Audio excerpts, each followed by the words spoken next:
Matt, how has this week been for you? Obviously, the COVID tests weren't ideal. The game against Tiverton was called off after the Stevenage game was called off. It's been a difficult, 9 days or so, isn't it? Yeah, a little bit strange. Look, it might have worked in our favour. The fact that the Stevenage game was off, it meant the players were off for the weekend. We had to extend that till Monday as well. So they had a 3-day break whilst we got them all tested.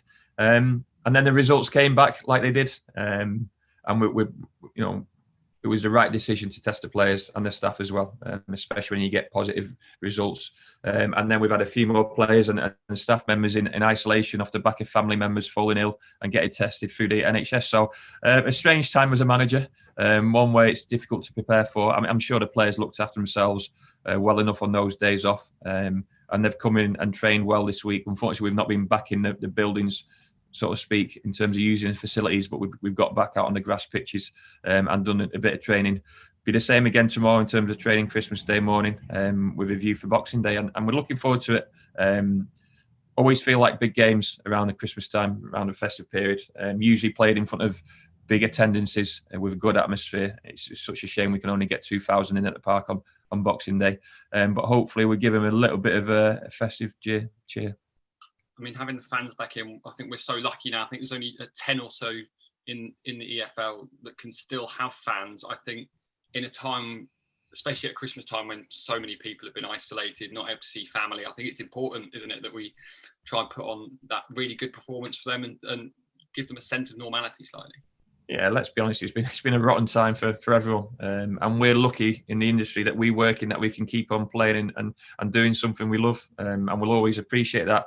And Boxing Day will be part of that, because, we'll be playing football, but we'll be playing football in front of our fans. And we know they've missed it. And for them to be out on Boxing Day at a game is a tradition. It's in their blood. It's something they've done for countless number of years. And hopefully we can repay them with a performance of sorts.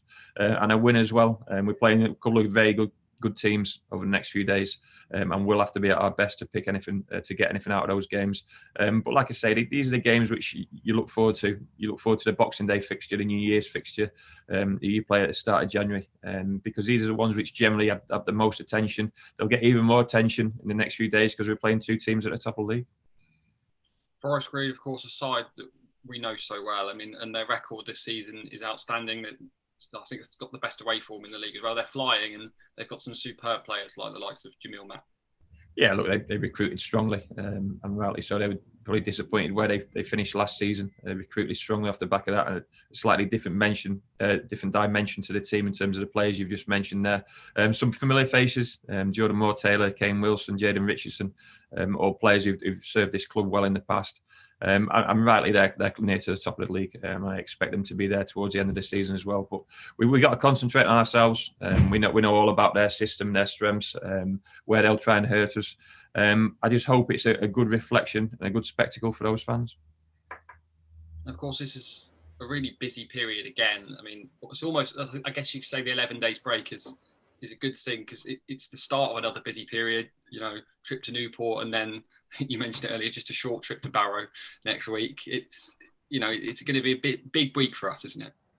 Yeah, and look, before the break, we were in a rhythm of playing games, and sometimes you can lose that rhythm. And obviously, on the back of having a few days away from this environment, you hope the players quickly get back in that game mindset. When you're playing 3 times a week, you're not even thinking about it. You just reproducing performances which need to be of a certain level, and then consistency comes off the back of that. So hopefully we get back at it on Boxing Day, and then there's a whole host of fixtures to look forward to. But we're looking forward to what the rest of the season brings. We've been a team which have been so exciting to watch at times, and the goals reflect that. But also a team that's got some good young players playing the right way and some academy products on that pitch as well. We know we're still working to what we want to get towards, but it's certainly been exciting not even the first half of the season. We're 18, 19 games in, and there's so much football left to play. But it's football we want to look forward to, and we might well look to strengthen in January as well. I mean, how do you prepare for a game when you're not exactly sure which players will be available? Particularly at the start of this week, you were probably wondering, who will I have to play? Yeah, like I said before, it's strange. You've just got to get on with it as a manager, group of players. We've got quite a balanced group of players here, and if we need certain players to fill in certain positions, I'm sure they can do that. We're pretty flexible in terms of systems and formations we can play. But our principles still have to stay the same. We still have to work as hard as anyone else on that football pitch, compete as much as we possibly can, get to the ball first. I said in a previous interview, we're expecting a couple of poor pitches in the next, when I say poor pitches which don't quite suit possession-based teams or attacking football. So you've got to find different ways to be effective. The weather's certainly not helping at the moment, but you've got to be sensible in terms of what you do away from football, and then really effective on that football pitch. And that's what we're working towards at the moment.